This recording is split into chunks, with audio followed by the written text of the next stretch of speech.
Good evening here in Ghana, and you are welcome to once again to the Total Boxing Show on KBOXtv. Today, I'm here with my regular guest, Daniel Sowah, and Amedoda will be joining us in a very soon. We'll start without him, but yeah, we have a lot of things to talk about, and the most important of all is Duke Michael's fight, which is coming up this weekend against John Real Casimiro. We'll talk about the fight, and then we'll look at the rest of the card on the fight as well. We also have boxing returning in Ghana. Finally, the president of Ghana, Nana Akufo-Addo, has lifted a ban on combat sport, and so we should be seeing some promotions in Ghana very soon. And we'll look at the plans, and then what the GBA has planned towards the resumption of boxing in Ghana. We'll also talk about Alexander Usyk against Derek Chisere's fight, which is scheduled for 31st October. We'll talk about it. And then definitely we'll also talk about another Ghanaian who represents the UK flag, which is Joshua Boache's return, which is also going to be, God willing, next week. And then we'll all celebrate one Ghanaian amateur boxer who have been able to make it to the very top. We're talking about the brother of Basi Samer, who is Shaku Samer, who has won the SWAG Amateur Boxer of the Year. So, guys, we have very interesting things to be talking about. And so, as we wait for Cudjoe Amedoda, we'll take a breather, and then we will continue from there. In between time, this is the trailer of Duke Michael's fight. 2 cards, 1 night, 5 world title fights. The first of 2 cards. I love what I'm going to see when the Filipino John Real Casimiro goes in there against Ghana's Duke Micah. A lot at stake with the title on the line. We're going to have Brandon Figueroa going in there defending his title against Damian Vasquez. Will be headlined by Jermall Charlo taking on Sergey Derevyanchenko. This will be at 160 pounds for Charlo's WBC middleweight title. I thought Derevyanchenko beat Triple G, and certainly at age 34, time is not on his side. This is that test. When Sergey Derevyanchenko gets inside of him, we're going to find out what Jermall Charlo is made of. This is just the beginning. 30 of them tried, 30 of them failed. We'll get a chance to get in there and do what we got to do on Saturday. I want belt. I want belt green. I want win. I'm ready. His trainer, him, his whole camp, they looking past me. I'm the best in the world.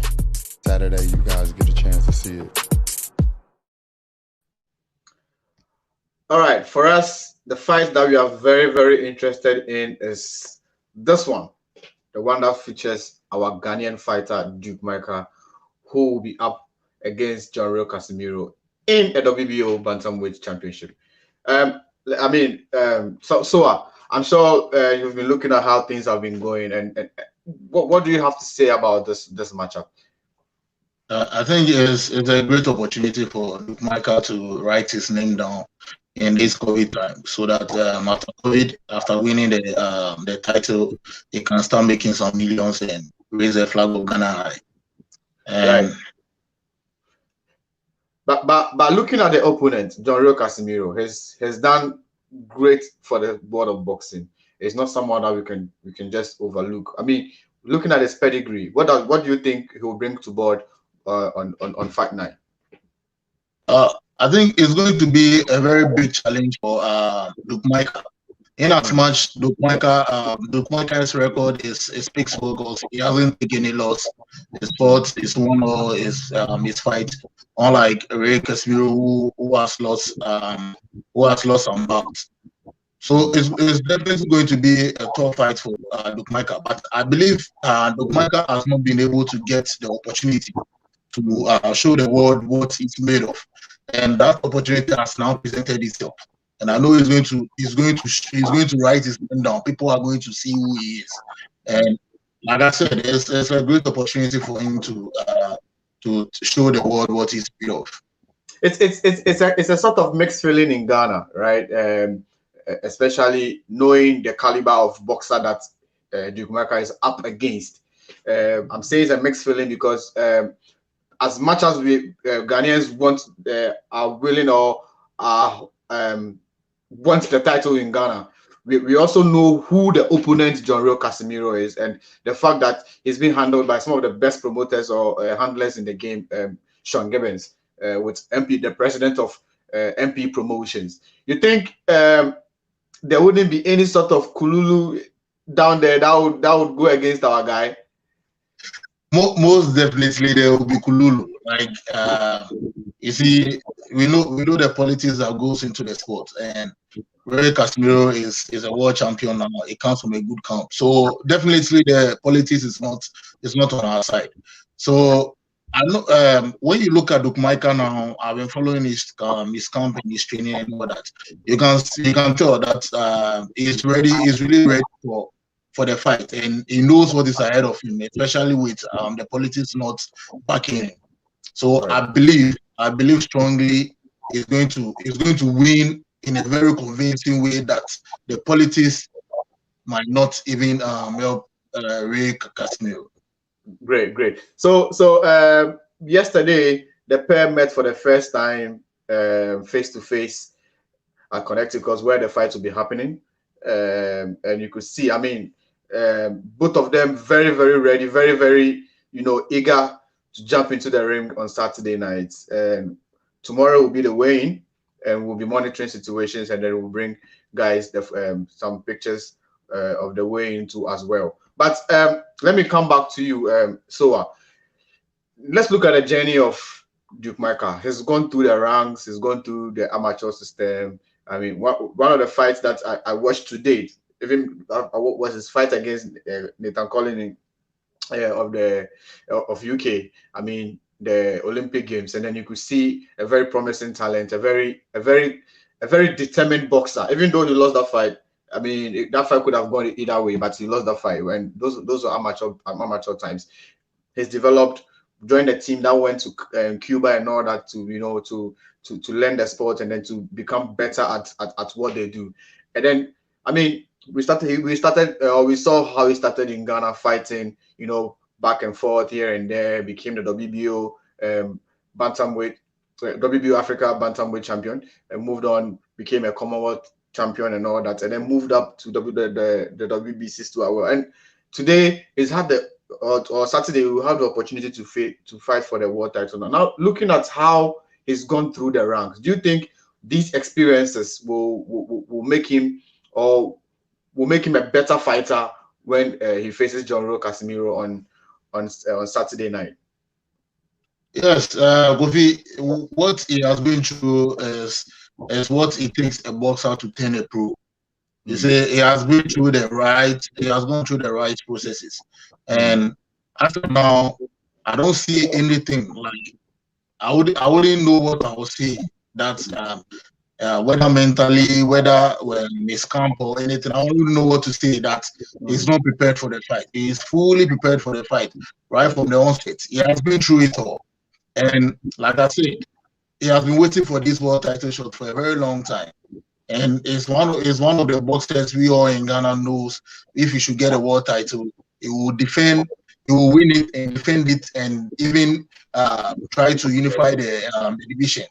So if you look at a boxer like Dukmaika and all that he has been through, what I see after the face off is that right now Leroy Casemiro will be thinking that he has to do his things well, because the guy that is going to face now, you see, the face off, if you're a fighter and you're going to a fight, like even if you win, sometimes you can see from the face off. And I can tell you the determination on the face of Dukmaika is going to tell Leroy Casemiro that he has to be careful. He has to make sure he doesn't underestimate him. Because this is someone who is very angry, someone who has been waiting for this opportunity for a very long time. He has been through it all. The games, the WBO bantamweight for Africa and all that. You see, he has the experience. When we talk about experience, he has experience. And he's a very good fighter. He's not just mere experience. He's a very good fighter. His record speaks for him. So from the face of Leroy Casemiro is going to take a fight serious, and once he's going to take a fight serious, the politics too will now stand in well for Leroy Casemiro. So it's up to Dukmaika to also up his game more and more, because right now they are aware of who they are going to face, who is a very stubborn boxer. So, like, for the experience and everything, everything looks positive for Dukmaika. All right. I've also been following Joriel Casemiro. I mean his camp. Um, he was supposed to face Inouye, and then Inouye couldn't make it to the US on time. So because of that, they had to put in someone that he would sort of a preparatory fight before the Inouye or the Inouye Casemiro fight, and he's been based in Las Vegas. He's been training really, really hard. I mean, if you go to his page, you see nothing but a hardworking boxer. You see him working hard, like working, training, hitting the bags with his trainers and his coaches and all that. So, I mean, one thing that I can say is that knowing Duke Micah, the kind of performance that he has put, like over the years that he's been in the ring, and then looking at Casemiro, I'll say this fight on this card will be one of the fights that will be a very cracker, like a very tough fight. Maybe he could even carry the night and say to be the best fight of the night. But the only thing that will take away, I'm thinking might take away the shine will be if the referee and the officials and whatever do not I mean go or do not officiate the fight that will kind of bring some comfort or some calmness to everybody. Because if the fight were to be in Ghana or anywhere in Africa, I would have confidently said that if things go to the end of the 12th round, all things being equal, Duke Micah is going to take it. But hit being outside Ghana and then on a card that definitely we know that the MP promotions will also be behind, sort of, I feel it will be best for Duke Micah to knock him out. What do you think of what I'm saying? Yeah, what you are saying is really true. Usually when not even Africans, usually when a big promotion is promoting a boxer and they give you the opportunity to come and contest for the world title, one thing you must have in your head is that you have to win convincingly. Apart from that, if you can do it through the knockout, you have to go through the knockout. But with this fight, I wouldn't want Duke Micah to really go for the knockout. If the knockout presents itself, it should go for it. But it shouldn't have that mindset that he's going for the knockout. Because this is a boxer that is well experienced. Leroy Casemiro is not just any boxer that you can just have him with a knockout. So what I feel he should do is he should beat him with a jab, beat him convincingly, like control the pace of the fight. You see, once you start controlling the pace of the fight, like you are doing everything right, when the knockout, the knockout will definitely present itself as the fight continues. Because once you are using the jabs, you have the footwork, you throw him your punches and all that, it makes him weaker as the rounds go. Right. So if you have that mindset, you can take him to the distance. If you should go to the distance, you go to the distance. But if you have that mindset of going for a knockout, and you, let's say from the round 1 to round 5, you start throwing big shots. So when you throw big shots, it makes you slow, or it makes you weaker at a point. Right. So if from round 1 to round 5, you are throwing big shots, and he's able to swerve all those punches, or he's able to absorb those punches. Because in boxing, early rounds you can absorb punches, but late rounds punches is harder to absorb. So if he should go in and start throwing big shots, and Leroy Casemiro is able to take it or he's able to swerve them, that means frustration might set in by the middle of the round, maybe round 6, round 5. Frustration will set in because you are not getting what you came for. You are not getting the knockout. And once the frustration sets in, Leroy Casemiro can take advantage of it because he has been through it. He has fought many times. He has fought many boxers. He has fought people with power punch, people with boxing skills. So if you don't get him to knock him down, and it enters the later rounds, and your frustration sets in, he can take advantage of it and rather knock you down. But if you have the mindset of going to box him, but I tell you, by the time you get to round 7, round 8, you could see he's facing a bigger opponent. And once he can feel it that I'm facing a bigger opponent, he's good with the footwear, he's good with the jabs, he's throwing some good shots, like clean shots. He's not rushing the game, he's relaxing, like controlling the game, enjoying the game. It makes the opponent slow down. The opponent mentally will feel like I'm losing the fight. And once the opponent starts feeling like he's losing the fight, you can just take him with the knockout if it presents itself. but he shouldn't go in for the knockout with a boxer of that caliber. Now let's look at the management factor. You know, Duke has been through some of the rough, like back and forth rough system before he was able to land himself with Amedoda of Streetwise Management. You know, don't forget that first he was being managed by the Hawk Boxing Management, where there's the brother of the GBA president, Zoenes, the other Zoenes in the US, before finally he got himself with Amedoda. What do you think Amedoda's partnership, or I think I have lost him here, but okay, is back. I was asking that, what do you think the relationship or the working relationship between him and Amedoda now, like, will bring to the table going into the fight on Saturday night?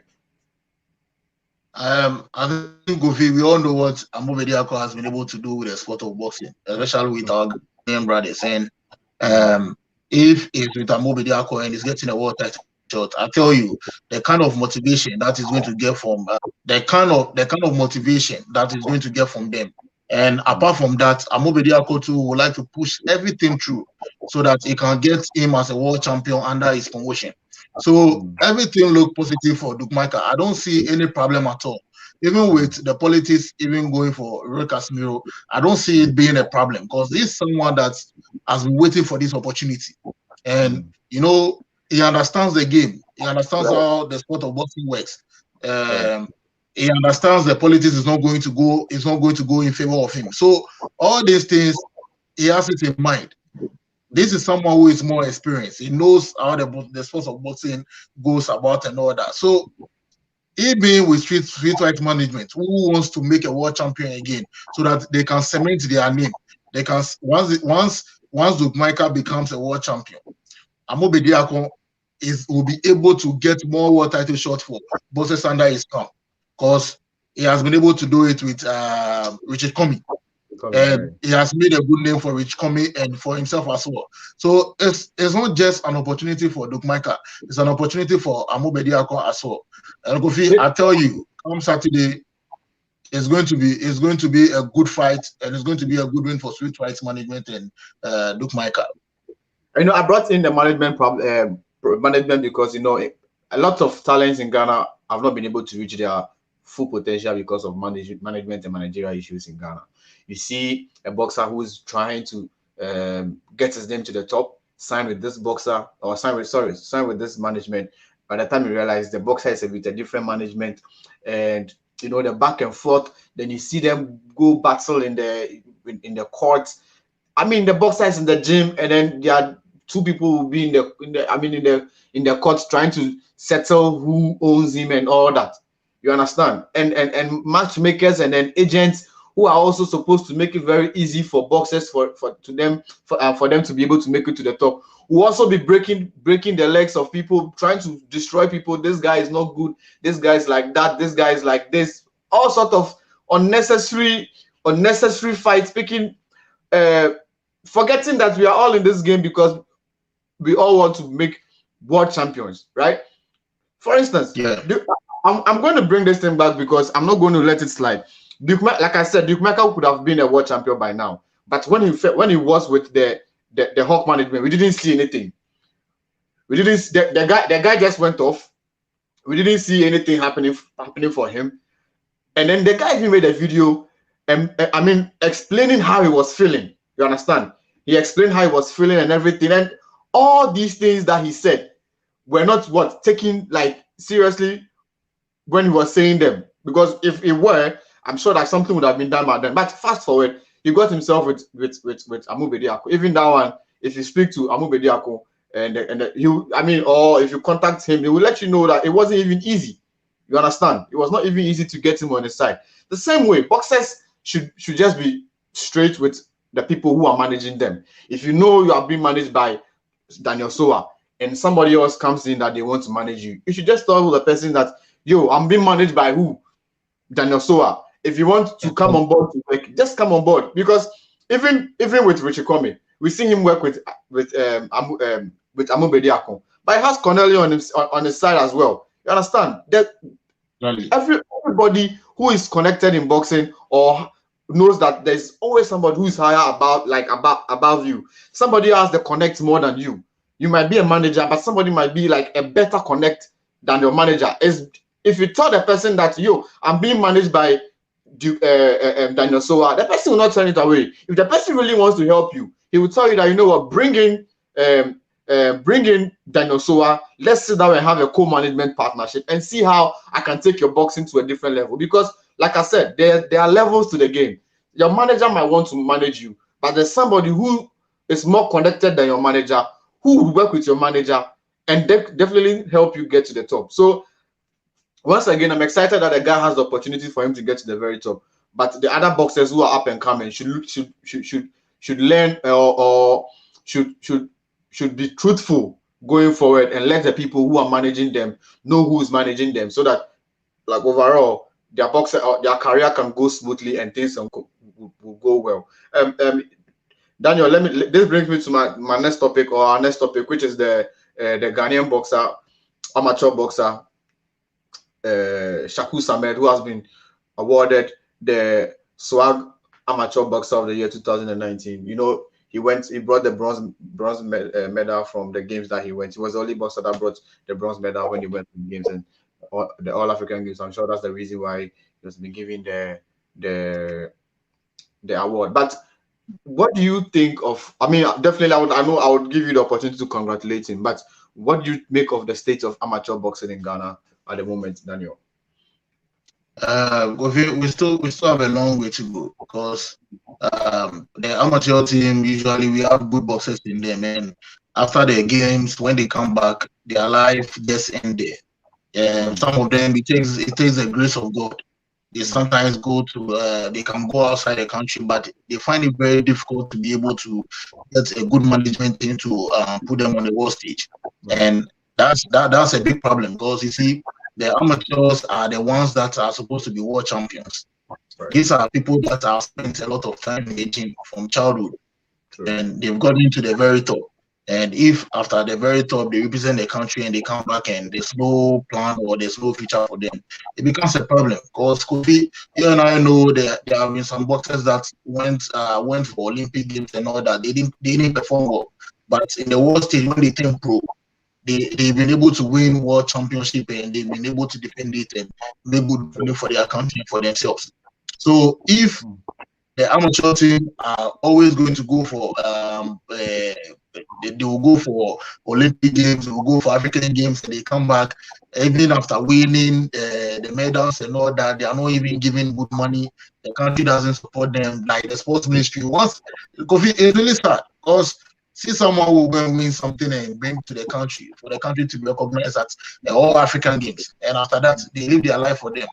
You see this SWAG award that they've given to him. What the SWAG people, what they must do now is, if you are awarding someone, especially from the amateur, for being the outstanding boxer from the amateur team, then you have to make sure after awarding him, you have plans for him. What is the way forward for him? What plans are they putting there for people like him? Because he's a very good boxer, and he did so well. So what plans are they putting there for him? What is like after? You know what I'm saying is really, really important, that these guys need to be given something. Because see, when the guys, the Black Bombers left for Dakar 2020 to go for the qualifiers into the Tokyo 2020 Olympic Games, the guys went there. They were not paid. They were not given. They went there. They've been back, and they haven't been given their per diem. I read an article that Samuel Techi was saying that he needed, was pleading with the sports ministry to make it happen.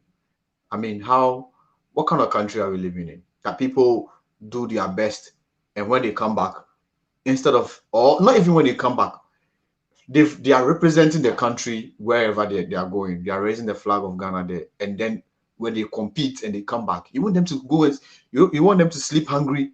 You don't want them to go to the gym. Like, what is happening? What is happening? I mean, Daniel, when I think about this, I don't understand. Somebody went to Dakar to represent Ghana, and after fighting and qualifying, you say you're not going to give him anything. This is a very serious issue. It's a very, very serious issue because this award that they are giving to him, how much money are they adding to the award? It's just a plan. It takes it to go and put it in this room. What is the motivation behind it? You see, when you award somebody and there's big money, like after winning the bronze, he comes, the president meets him, and the president is able to give him just 50,000 Ghana cedis. That will be some kind of pride. You will feel like, Charlie, this thing I went and I just won bronze crown, 50,000. I'll go meet president and things. So okay, then let me try and win a world title. Once I win the world title, when I come, the things I will do, like this, all these things, it helps the boxer mentally to prepare for the world stage. But if he comes and you're not giving him anything, then the boys at the amateur team, they'll go. You see, dedication is not there. That is why they're even turning pros when they don't even want to turn pro. Exactly. There's no dedication. Some of them are even complaining about the fairness at the individual championships. That some of the trainers or the coaches favor some of their boxers. You know, most of the trainers or the coaches at the national level have their own gyms that they operate, and them being trainers of the national boxing team, it's some of the boxers feel like they don't get the fair selection, that some of the trainers select their boxers to represent the nation instead of them. So let's just even put that one aside. But for the guy to go there and then still perform and get the slot that we were all expecting them or him to get, at least now that he's back into the country, if not anything, even if you didn't want to pay him his per diem, now that he's back, that he has won something to be prestigious about, something that has will put the name of Ghana to a certain level or bring Ghana some certain recognition. You don't say that you not pay this guy or you won't give him something. Then how is he going to prepare for the Olympic Games himself? How do you expect him to prepare for it? Exactly. Kofi is really sad, and I don't know the way forward. Honestly, if the government is not doing, who is going to do it? Is it the Ghana Boxing Association? The sports minister is not good. Is not doing it. Who's going to do it? Exactly. It's like the way forward has become a problem, and I think the only time there's going to be a great change that the boxing fans, the GBA, the boxers themselves are going to be happy is when we get someone who loves boxing that is in a big position in politics. That's when we can really enjoy the national cake. Maybe you have a political person in the sports ministry, or he being a sports minister who likes boxing. That's when we can enjoy something good, because this has been there for a long time. And it's not just boxing. Other sports as well. When they have the opportunity, the government doesn't support them. It looks like everything they go to do, they are going to do it on their own. When the glories come, the country doesn't want the glory. Or it's sad. It's sad. So what if possible, what I'll suggest that the whole country will do is. Oh, I think we've lost Sowah there, but all the acting activities, other sports, we must come back. We must come together as one and fight this kind of situation. Because if we are not going to get what we deserve, and just one sport is getting all the support, and just maybe $5 million can change our lives, and we are not getting it, then we must come together. Because when we come together, we can make a change. Right. I agree that when we come together, we can make a change. But I feel like the people who are controlling the sports in Ghana should really, really wake up, because boxing is one of the sports that has won Ghana a lot of laurels. We have, like, in boxing, we can say that if it was in football, we would have won like 10 World Cups, because we have 10 world titles, right? We can't say that for football at the moment. And so the people who are in charge of sports in Ghana will really plead with you guys to wake up and then give boxing the the attention that it needs, because when you guys give the attention that boxing needs, boxing will go to the very, very top. Um, okay, we're trying to get Sowah back on the line again, and he's back. Uh, Now, Sowah, let's just jump into the international scene, or the international stage. The first thing that we should talk, I want us to be talking about, is the fight between Alexander Usyk and then Derek Chisora. I mean, we've seen a lot of publicity. We've seen Chisora calling Usyk out, saying hello, Chisora. Hello, Usyk, hello, Usyk, and Usyk also saying hello, Chisora, hello, Derek, hello, Dora. Like, so that I think they are even hyping their fights even more, like better than anybody. I mean, you've seen all this thing. What do you make of their fight, which is scheduled to come on 31st October? Like you said, they've been able to hype the fight really well.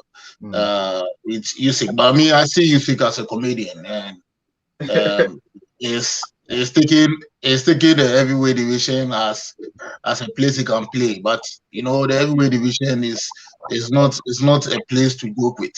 The heavyweight division, sometimes you don't need the footwork too much, you don't need the techniques too much. You just need one solid punch, like Wilder did for some time. So you shouldn't think what he did in the cruiserweight is going to use that in the heavyweight. And like you see, Derek like this, Derek also needs to make a comeback. He needs to write his name down in the heavyweight division, because as of now his name is gone now. And I'm happy on the way he has been able to hype the fight along Usyk, because they've really brought some kind of attention to the fight, which is really interesting. It's very, very interesting. They've created their own attention for the fight, and the fight was announced recently, but the vibe around it is massive.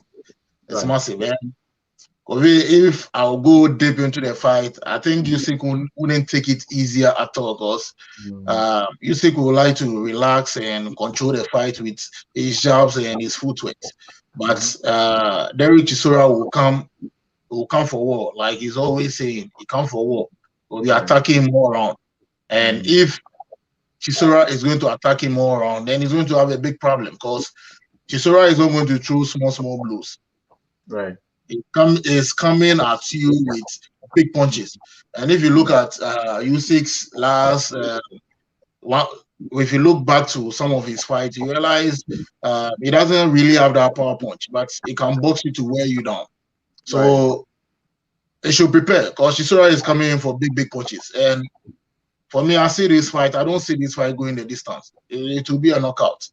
It will be a knockout on both sides. It depends on how Usyk is going to train. If he's going to train to muscle up his punches and make it bigger and stronger, then he can win the fight by knockout, because he already has the skills. But if he's coming to box and enjoy himself like he plays around, I tell you, Chisora will destroy him. It will destroy him. It's going to be it will be a knockout for Chisora. People think Usyk is a big guy in boxing, but for me, I don't see him as a big guy in boxing. If you look at his records, how many people did he fight? Which people did he fight? When you come and you meet a cruiserweight soft, you can definitely become a this thing, a unified. You can unify the division if you meet it soft. But if there are great bosses there, there's no way you can unify the division. And you can see the kind of people you beat to unify the division. So he coming to the heavyweight is a wrong decision for him. And if I were him, I would have stayed at the cruiserweight to enjoy myself and make more name for myself, like defend the title for many times, till a bigger guy comes to dethrone me. So it wouldn't take it easy at all. All right, great. I mean, now let's just talk about the big fight this weekend, which is Jermall Charlo versus Sergey Derevyanchenko. I mean, it's a very tough fight. We also see his brother Jermall against Jesse Rosario. I mean, 3 titles on the line. The WBC World Super Welterweight title. We also have the WBA Super World Welterweight title. We also have the IBF Super World Welterweight title too as well. So it's going to be 3 titles, a unified title fight. I mean, the what's your call? I mean, what? Let me play the video again, and then you let me know who you think will win on Saturday night. 2 cards, 1 night, 5 world title fights. The first of 2 cards. I love what I'm going to see when the Filipino Leroy Hawkson goes in there against Ghana's Duke Micah. A lot at stake with the title on the line. We're going to have Brandon Figueroa going in there defending his title against Damian Vasquez. Will be headlined by Jermall Charlo taking on Sergey Derevyanchenko. This will be at 160 pounds for Charlo's WBC middleweight title.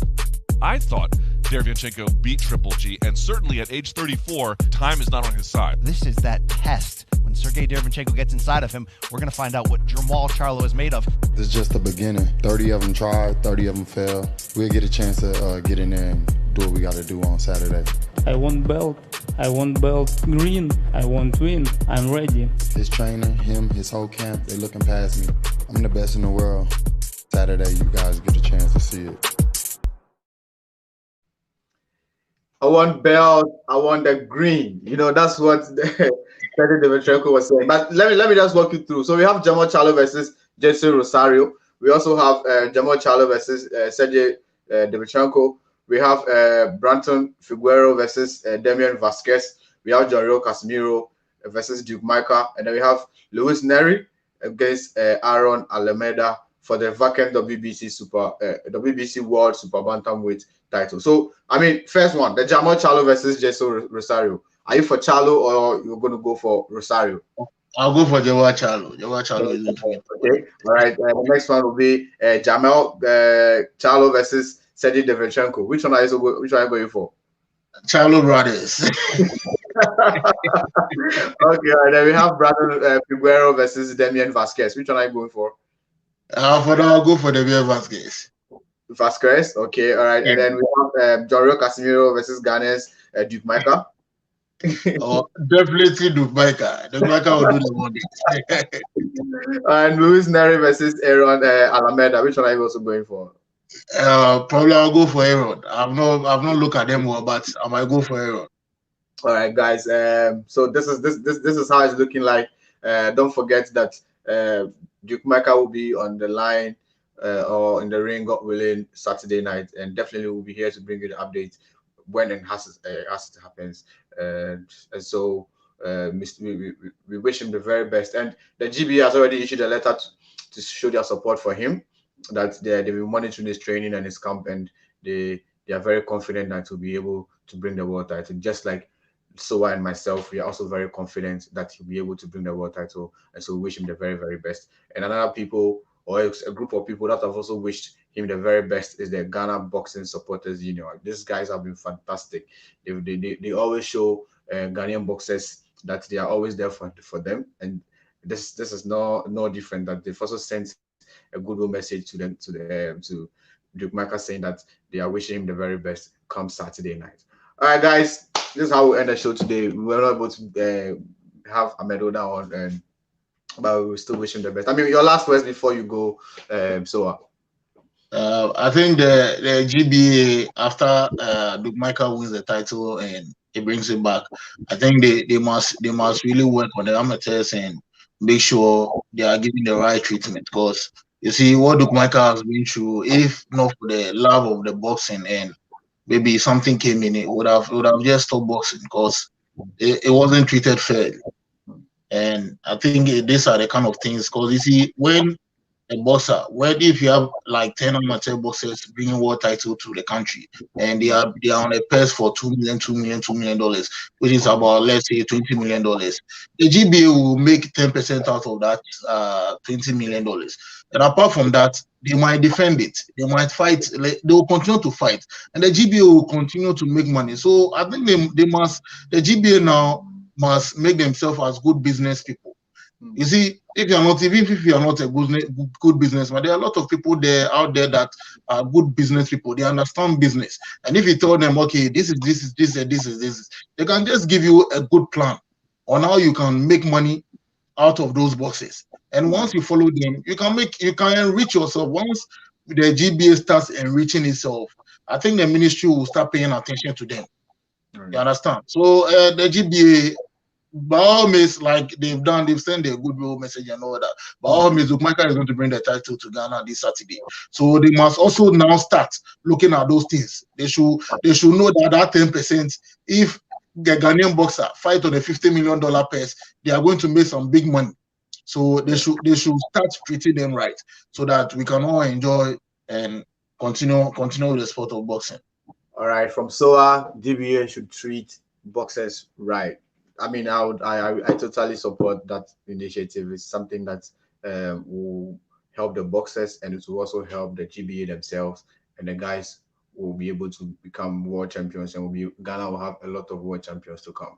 Daniel, thank you for coming on the show. We'll try and reach Amedoda privately, and then check up on him and see how he's doing. And guys, thank you for always making time to watch. We really appreciate you. We wish Duke Michael the very best, God willing, Saturday night in Connecticut. We hope that he'll be able to win the world title and come to Ghana as a world champion and become the 11th world champion of Ghana. Until then, we'll see you, God willing, tomorrow, where we will be back with KBOXtv Live. And my guest on the show will be Nelson Azuri of LPMG Boxing Promotions, who will also be in Connecticut himself to watch Duke Michael's fight against John Casemiro. And definitely on Saturday night, we'll see whether we'll be able to get him or anybody who will be around him to talk briefly before the show starts. And from the GBA, from KBOXtv, and from the Ghana boxing supporters, we all say we wish you the very, very best. Go and bring the title to Ghana. Guys, have a very good evening, and we'll leave you with a trailer of the fight. Until then, have a very good evening. 2 cards, 1 night, 5 world title fights. The first of 2 cards. I love what I'm going to see when the Filipino John Casemiro goes in there against Ghana's Duke Micah. A lot at stake with the title on the line. We're going to have Brandon Figueroa going in there defending his title against Damian Vasquez. Will be headlined by Jermall Charlo taking on Sergey Derevyanchenko. This will be at 160 pounds for Charlo's WBC middleweight title. I thought Derevyanchenko beat Triple G, and certainly at age 34, time is not on his side. This is that test. When Sergey Derevyanchenko gets inside of him, we're going to find out what Jermall Charlo is made of. This is just the beginning. 30 of them tried, 30 of them failed. We'll get a chance to get in there and do what we got to do on Saturday. I want belt green.